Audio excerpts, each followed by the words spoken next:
సాధారణంగా ముగియాల్సిన ఒక ప్రయాణం భారతదేశ విమాన చరిత్రలోనే అత్యంత ఘోర ప్రమాదాల్లో ఒకటిగా మారింది. ఇది ఎయిర్ ఇండియా ఎక్స్‌ప్రెస్ ఫ్లైట్ 812 కదా! 2010 మే 22 తెల్లవారుజామున దుబాయ్ నుండి మంగళూరుకొస్తున్న బోయింగ్ 73-7800 విమానం కాగితం మీద చూస్తే ఇది సాధారణ ఫ్లైట్ లాగే కనిపించింది.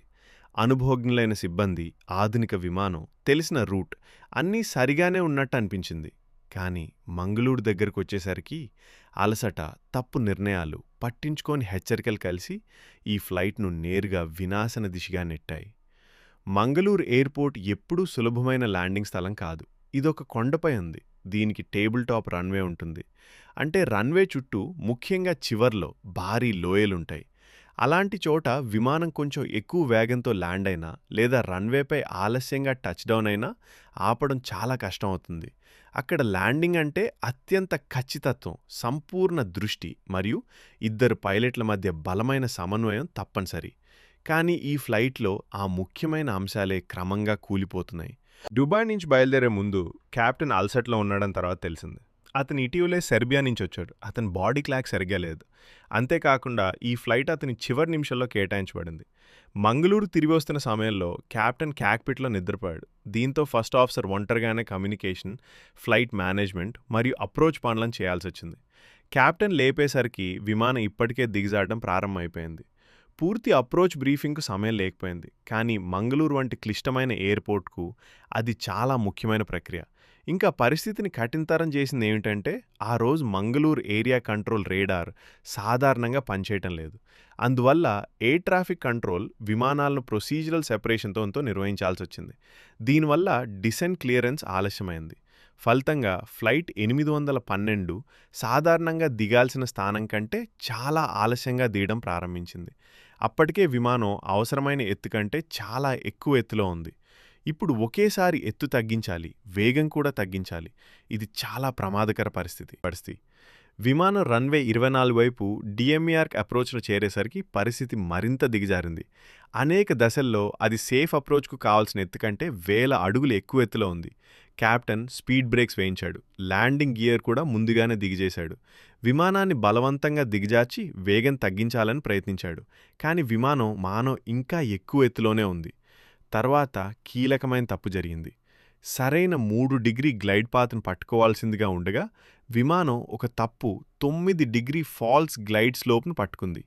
దీంతో విమానం సాధారణం కంటే దాదాపు 3 రెట్లు ఎక్కువ కోణంలో అత్యంత ప్రమాదకరంగా దిగడం ప్రారంభించింది. కానీ కెప్టెన్ ల్యాండింగ్ కొనసాగించాడు. ఇక్కడే ఈ ప్రమాదం నిజంగా విషాదంగా మారింది. రన్‌వే కనిపిస్తున్నా కూడా విమానం ఇంకా చాలా వేగంగా, చాలా కఠిన కోణంలో దిగుతోంది. కెప్టెన్ ఆటో పైలట్‌ను ఆఫ్ చేసి మాన్యువల్ కంట్రోల్ తీసుకున్నాడు. ఇప్పుడైనా గో అరౌండ్ చేయాల్సింది. కానీ అతను ముందుకు నెట్టాడు. విమానం రన్‌వే థ్రెషోల్డ్ దాటేసరికి అది చాలా ఎత్తులో, లక్ష్య వేగం 144 నాట్స్ ఉండాల్సింది పోయి సుమారు 160 నాట్స్ వేగంతో ఉంది.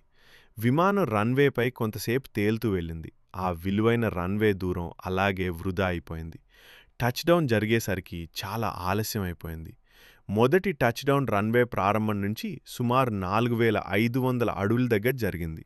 తర్వాత విమానం మళ్లీ సెటిల్ అయ్యేసరికి అది సుమారు 5200 అడుగుల దూరం వెళ్ళిపోయింది. అంటే రన్‌వేలో సగం కంటే ఎక్కువ భాగం అప్పటికే గడిచిపోయింది. చివర్లో లోయ ఉన్న చిన్న టేబుల్ టాప్ రన్‌వేపై ఇది విపత్తే.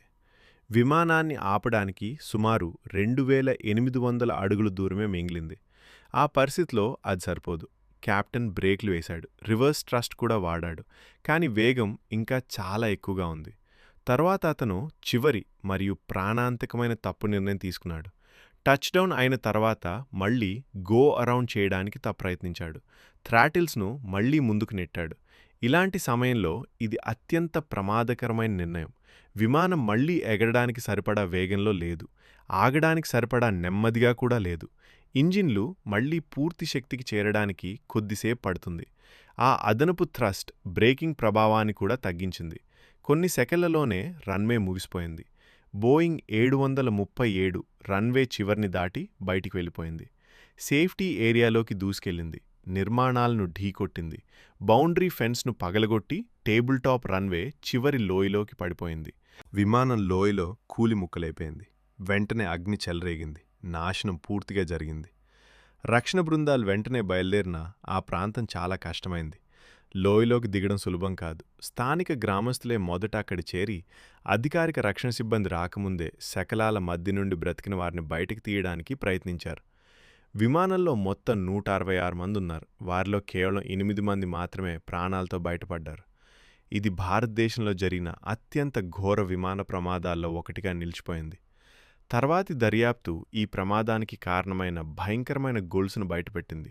పైలట్ అలసట, సరైన సమన్వయం లేకపోవడం, అప్రోచ్ బ్రీఫింగ్ మిస్ కావడం, ఆలస్యంగా డీసెంట్ ప్రారంభించడం, అన్స్టేబుల్ అప్రోచ్ను కొనసాగించడం, కాక్పిట్ హెచ్చరికలను పట్టించుకోకపోవడం మరియు చివరికి కెప్టెన్ గో అరౌండ్ చేయడంలో విఫలం కావడం.